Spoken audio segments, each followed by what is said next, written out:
guys, welcome back to another episode of Rethink, where we're just trying to rethink how we think about everything in light of what God says is actually true for us as men. I'm joined today by some of you. He's a familiar face. If you're around this summer at Flatirons, Jay Kim was here and guest spoke for us, author of Analog Church, Analog Church, and that's just a reality. The online church, the online world, and so Jay, thanks for joining me today uh, Yeah, for thanks so just a much, Jim. conversation about a lot of stuff Yep. that I don't know anything about. Like I I didn't even know how to turn this on. Some Micah did it for me. So uh, I am really the dumbest guy in the room. Hey, so how you're a you just took over a lead pastor position. Where are you at right now? Yeah, I'm on staff at a church called Westgate Church, multi-site congregation in Silicon Valley of California. So right in the tech epicenter of the world. Yeah. That is the epicenter. So how how did like the online world become such a like a I don't know. You're an expert in that area. I know all of us had to learn online world when COVID hit, but this you've taken this to another level where you figure some things out about online. Like how did that get your interest? Were you thrown into it, or has it interested you for a long time? Yeah, I mean, one, I've been in the Silicon Valley my whole life, a single mom. So we lived with my uncle and his family when I was growing up, and he worked at IBM. So we had Okay, these, big, clunky personal computers all over the house. So I've kind of been surrounded by it. Now, the church where I serve are the campus where I teach primarily most of the time. It's 10 minutes from the main campus of Apple, the big giant spaceship headquarters. I've So heard of them. I've I heard of don't, them. I, yeah, small little company called Apple. I don't think this is an overstatement. I'd say probably one out of four people in our church either work at Apple or are 1 or 2 degrees of separation removed from someone who works at Apple. And then lots of people work at Google and Facebook and a bunch of startups. So the overwhelming majority of our church, at least this campus where I'm sitting right now, work in tech. So I'm surrounded by people who are Yeah, working on the stuff that are just like in our back pockets all the time. And I've always been fascinated by the industry.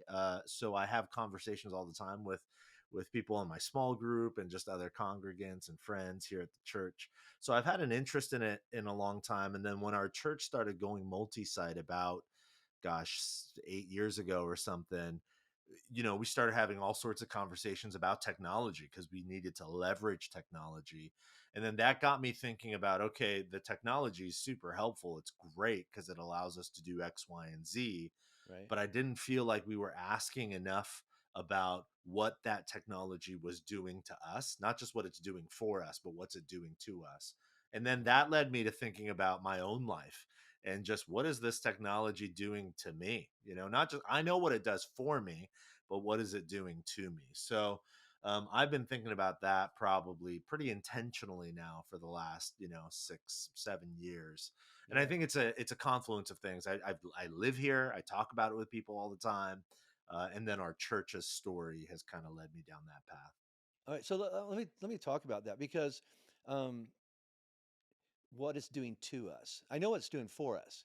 I have campuses spread out all over Denver, and then we're about half of our what we would call our attendance is live on a campus, and half of it is watching online somewhere else. All right, and I Yeah, live in a tension yeah, of that because, like, I want them, I want them, I want them to be in an incarnational experience.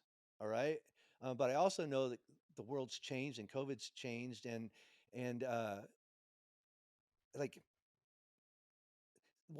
let's talk about that. What is it doing to us? What what are we losing?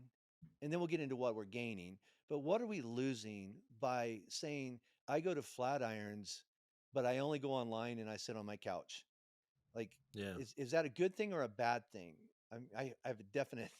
It's better than nothing, I guess. Yes, All yes. right, but like, is saying that half of your church now attends one of your facilities either never or once a month, and the other times they watch online.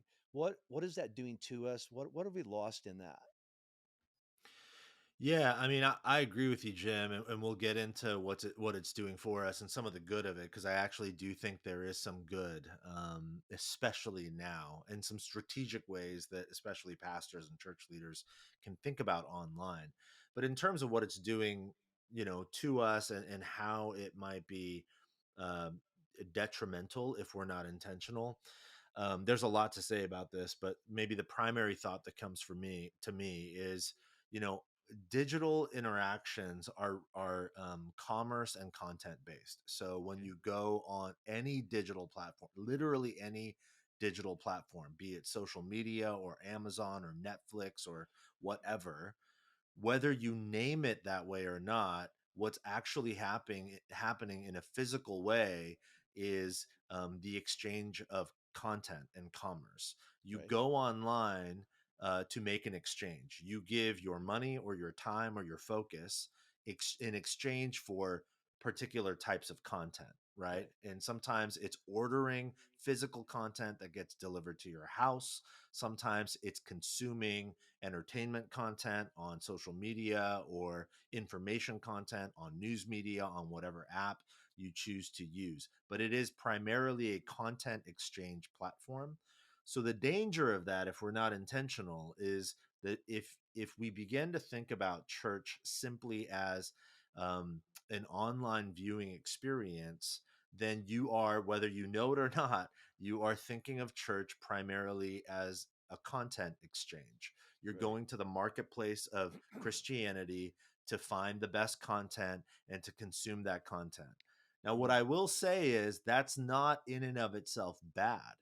Great Christian, gospel centered, Christ saturated content, great sermons, music that lifts your soul and pushes you toward God.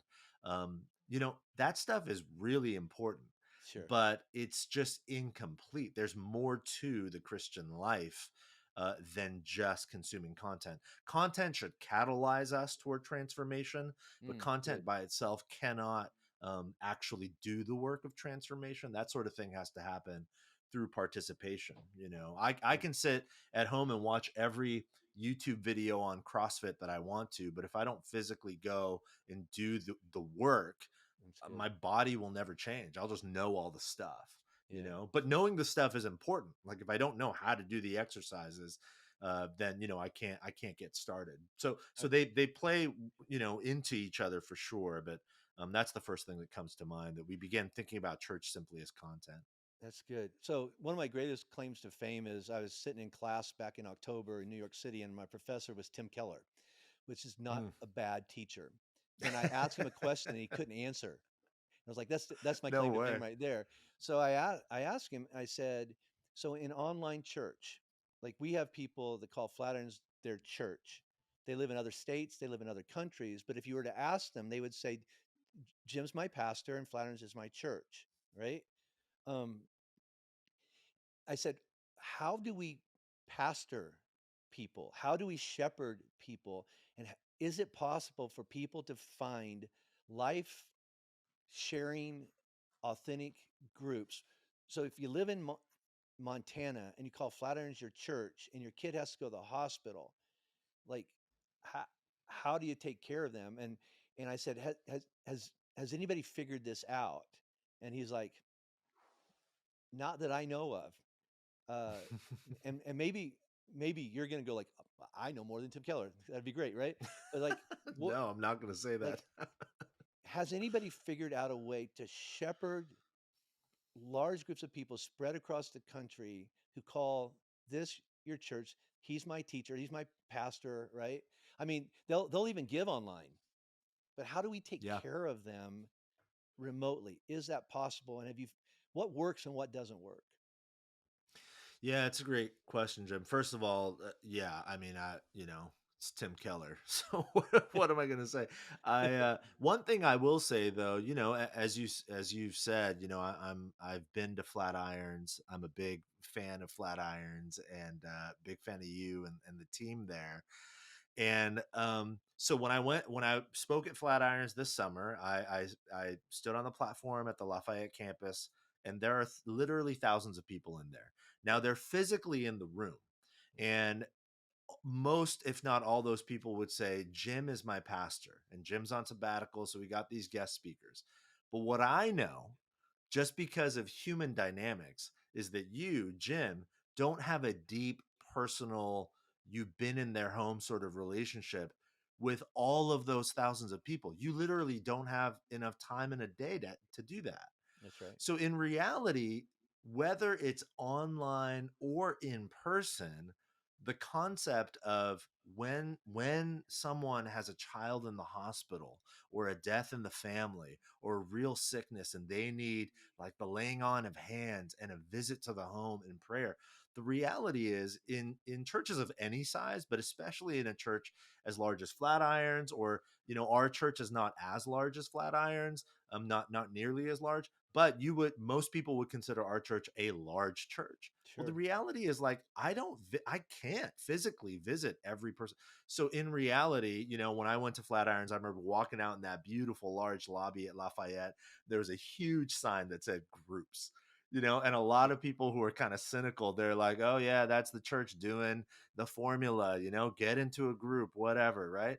That cynicism is toxic. The reality is you have to call things what you have to call them. Yes, you need systems for them, but the really ultimate reality is, because that is in partnership with a large gathering and great Christian content, getting into an intimate personal space with a group of 8, 10, 12, 15, 20 people, whatever it might be, or a life stage ministry, whatever. That's why that stuff is so important, because really for me the question isn't if people are attending online, how do we pastor them?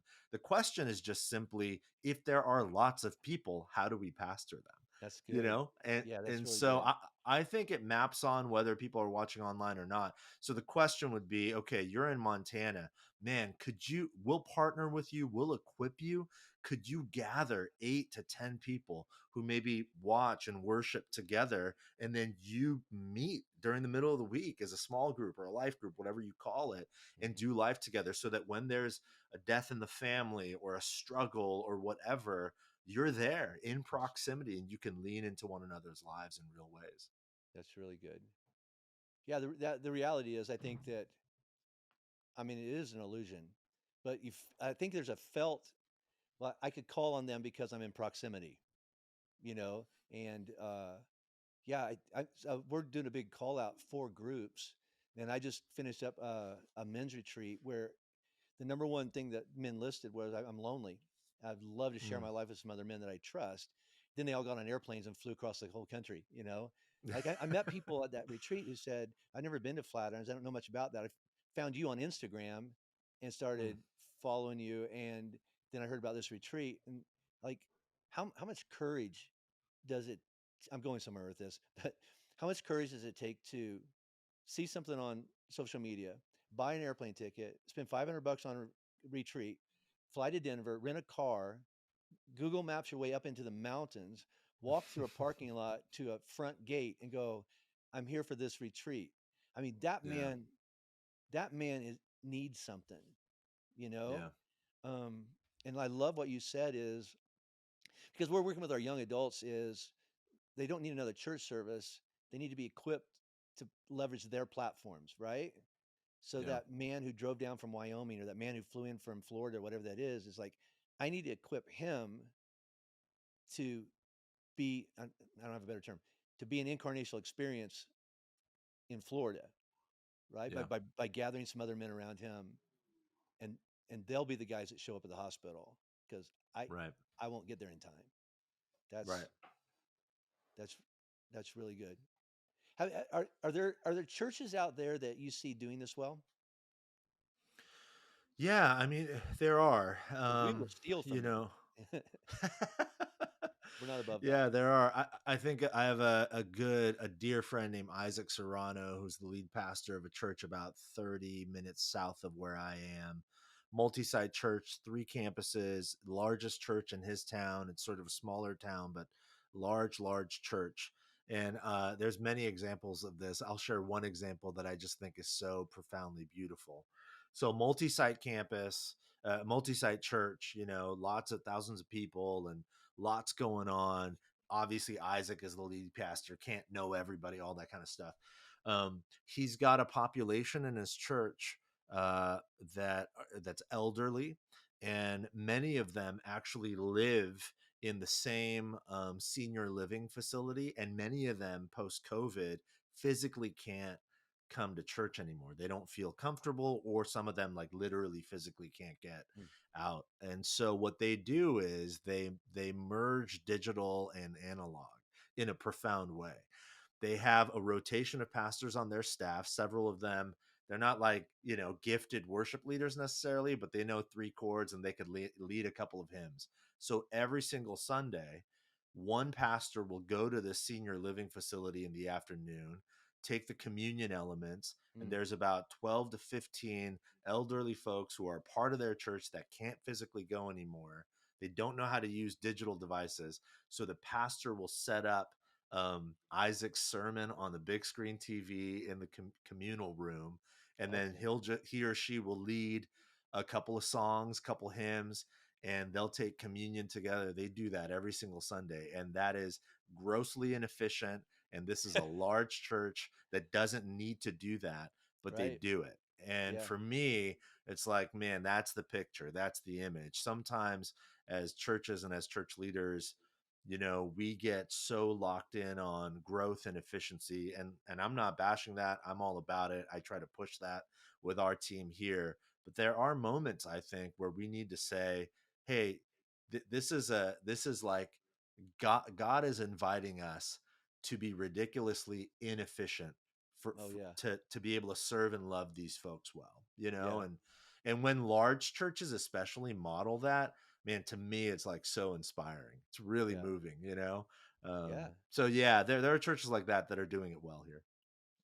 All right. Let me ask one more question, and then I'll kind of turn this a little bit. So, um, I was at a conference back in January, and I, I heard Craig Rochelle says that he's tired of trying to talk people back into church. That we have, and at first that sounded harsh, but I get it. Um, we have we have a lot of people over COVID who have found us online. We're registering more new families per week than we did pre-COVID. Of people Mm, finally going, okay, I'm back, or I want to try this church. Um, we have we have space, we have money, we have opportunity. Uh, it's like I don't know if I want to rebuild a church as much as I want to build from here on.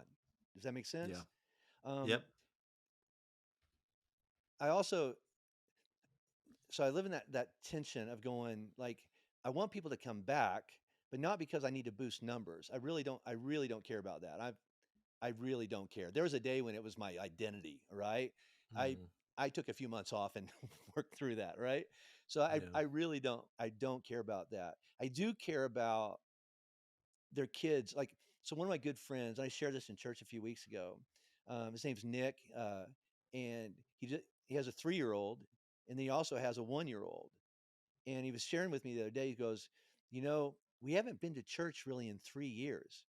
When I Mm. was 3 and a farm kid out in Kansas, by the time I was 3 or 4 years old, I knew Jesus loves me and all these songs. My kids know nothing of that.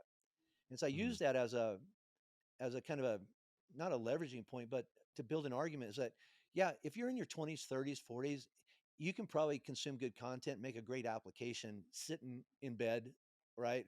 Or on your couch. But students need skin on skin, right? Children yeah.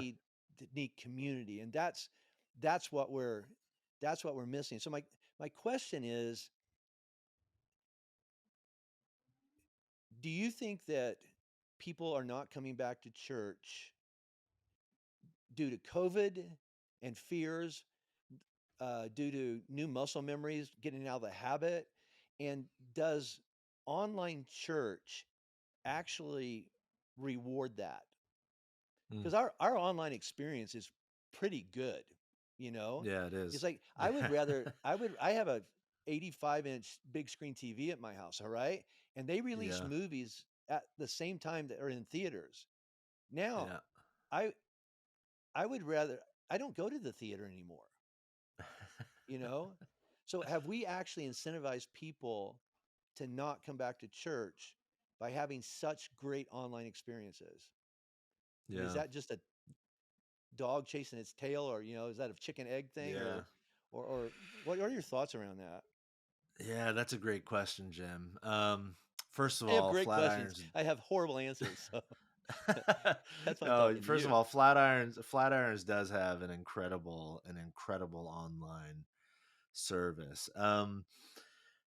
Yeah, I have lots of thoughts on that. So I said it earlier, but there is some good to online, which I think is ironic. I've actually been criticized about this publicly because I've been public in some articles and interviews that post COVID.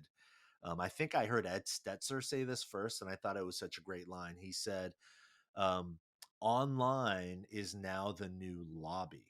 And right when I heard it, I didn't need an explanation. I just knew intrinsically what he meant because we're living it here.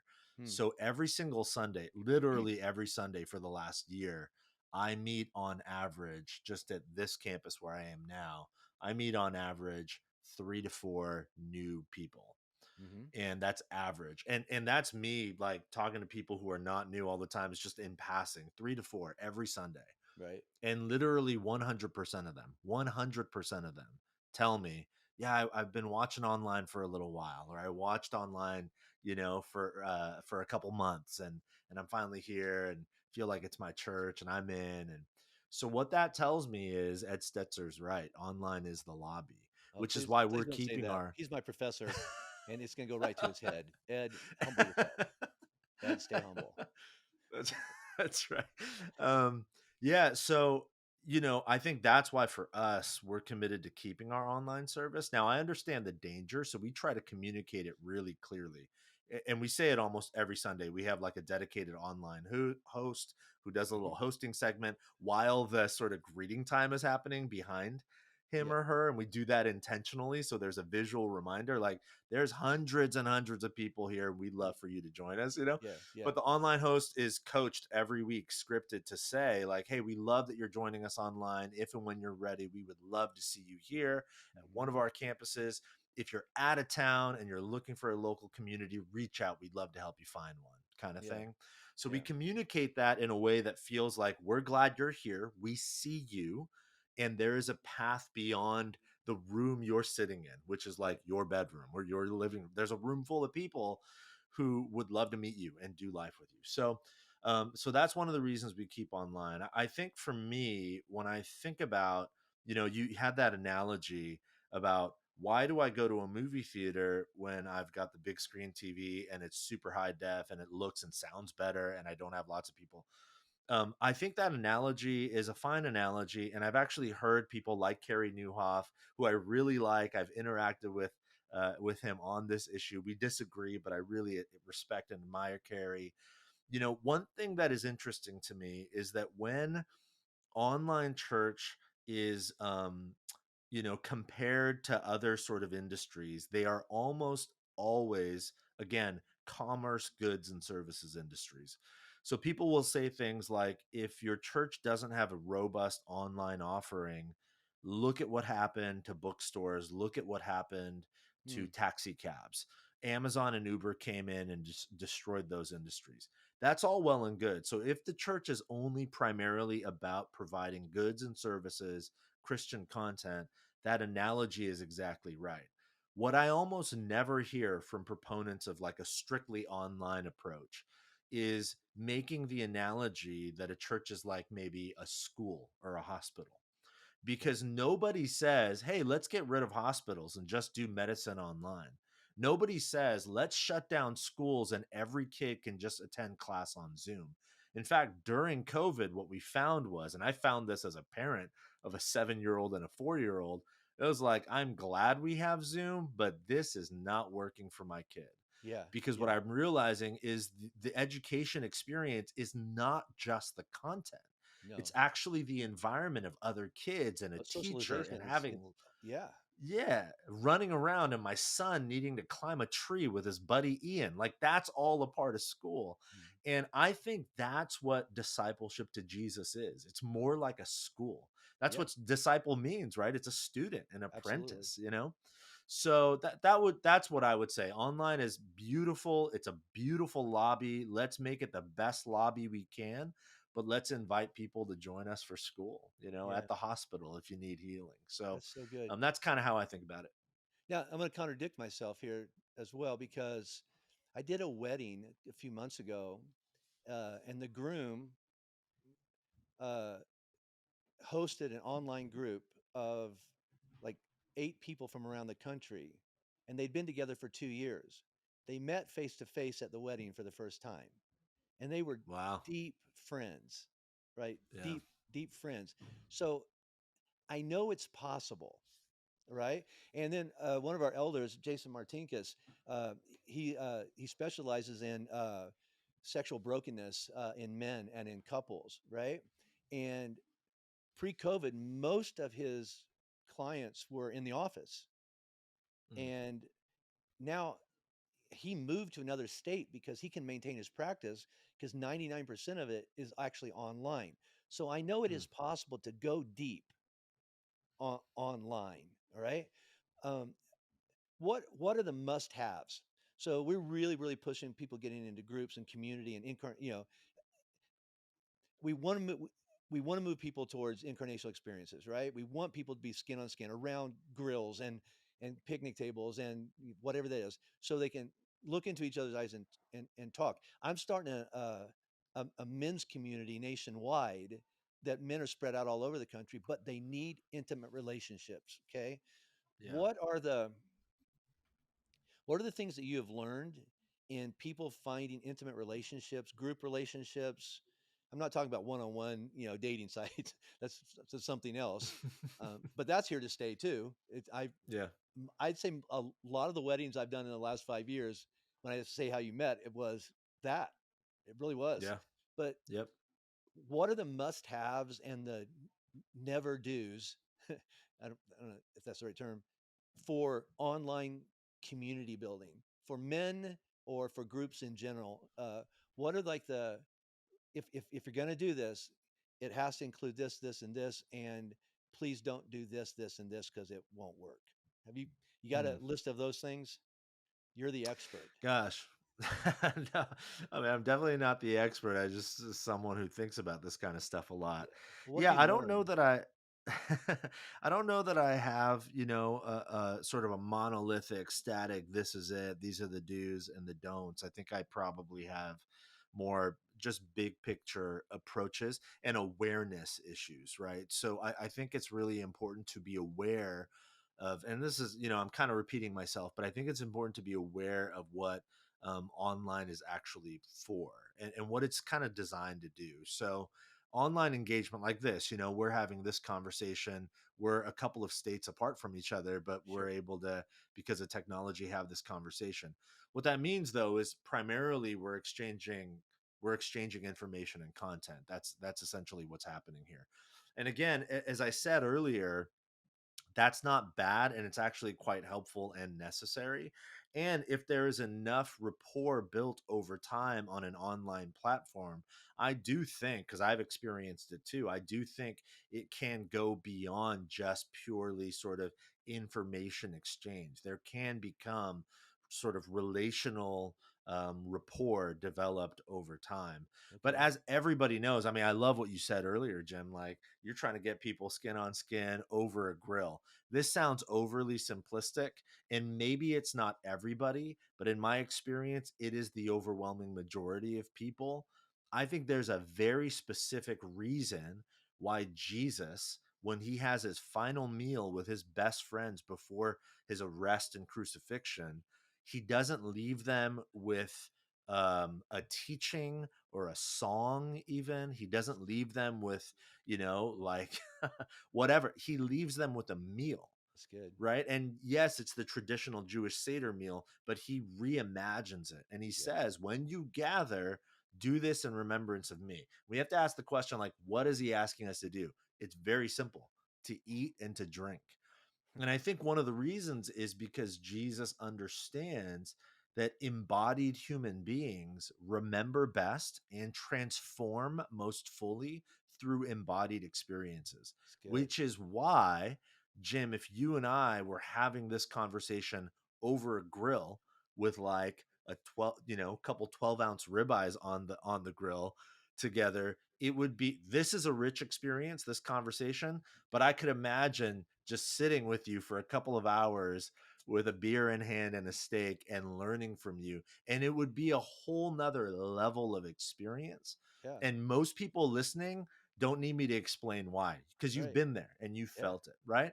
So Yeah. I think understanding that online can't provide that, it's okay. And I think what online should do, I mean, your men's, conference is a great example of this. There's a reason why guys traveled from around the country, because they knew intrinsically it's like it's a different thing. Yeah. I could probably get the content from Jim. Maybe he'll release the teachings from the conference online at some point, but they knew it's like I got to get up there Yeah. and breathe that mountain air, and whatever it is, whatever you did, ride some horses or play football and get with guys and be shoulder to shoulder. So understanding that is really helpful. What it makes me think of is like when I was at Flatirons this summer, that evening when I flew in, I FaceTimed my wife and my two young children. Yeah. Super grateful that I have technology that allows me to see them. But what it did most was help me sort of reorient myself around my deepest longing, which Mm. was on Monday night to get on a plane, fly back home, and hold those little kids in my real arms and give them real kisses and hugs, Yeah. right?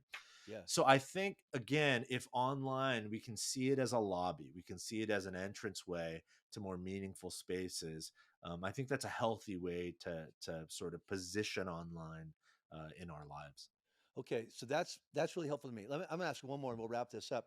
I want to come back and talk to you because there's a whole bunch of online questions going through my mind about not church, but dealing with your kids and protecting your kids, and just the Yeah, the overwhelming amounts of dangerous, crazy stuff out there.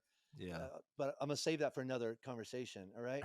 So at 3 o'clock this morning, though, I got an email from a cop, a Denver cop, who says, "I I watch online, and I know a lot of other cops who watch online. What's what else is there for us, right?" And I mm, think you just nailed it, but like putting a responsibility. So I know I have a responsibility on this side of the camera, right? Piping stuff out.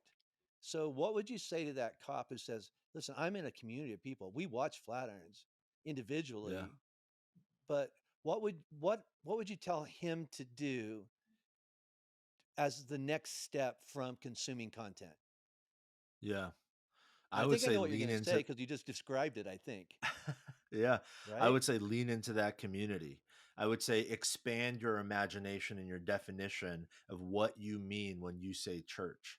So there's a decent chance that that cop, when he says, "Oh," when he hears the word church, what he thinks is Flatirons, the organization, Yeah, Jim, my pastor, who preaches dynamic sermons for 35 minutes, and Lindsay and Ryan leading music, yeah, and that's church. And then I also have my community. What I would encourage that cop is no, no, no, no. Your church is all of that, including the community of Jesus followers that you are sharing life with. When you get together with those guys for lunch, when you get together with them for an early morning Bible study or a coffee, or on the golf range, whatever it might be, right, on the golf course, whatever it might be, like that's church. The church is not a place. so good. It's not content. It's not preaching. The church is a people, right? Ecclesia, called out people. People who are Yeah, called out from their insular, inward focused lives to proclaim the good news of Jesus, to embody the way of God's kingdom in real time with others, embedded into the family of God together. So that's church. So in some ways, I might encourage him if he says, like, I have a community. I might just encourage him and say, like, man, you're doing it. You are the church, and that's your church, right? yeah, We're your church. That's your church. It's all a part of the same ecosystem. so good. And so keep leaning into it. Yeah, that's what I would say. You just wrote my sermon for next week. Thank you. Yeah. And I heard I just got invited to Silicon Valley to drink beer and grill steaks at your house. Come out, Jim. Come That's out. Seriously, what I heard. anytime. Mike, is that I'm what you heard? serious. We'd love to. What's that? I was asking Um, Micah, and that's what Micah heard too, because Micah comes with me. We'll make him grill Co- steaks though. He's pretty amazing. That's right. Let's Yeah. go. Yeah. Let's go. Yeah, please come out. We'd All love to right. have you. All right. And we'd love to have you back here very, very, very soon. Again, you knocked it out of the park when you were here, and I wasn't here. Heard great things about it, but you have a lot to teach us. And so just thanks for Mm, sharing your experiences, and we praying for you out there in Silicon Valley. And uh, yeah, we have a new friend. So thanks for your time, man. yeah. All right. Thank you so much. Thanks, Okay. Jim. Love you. Bye.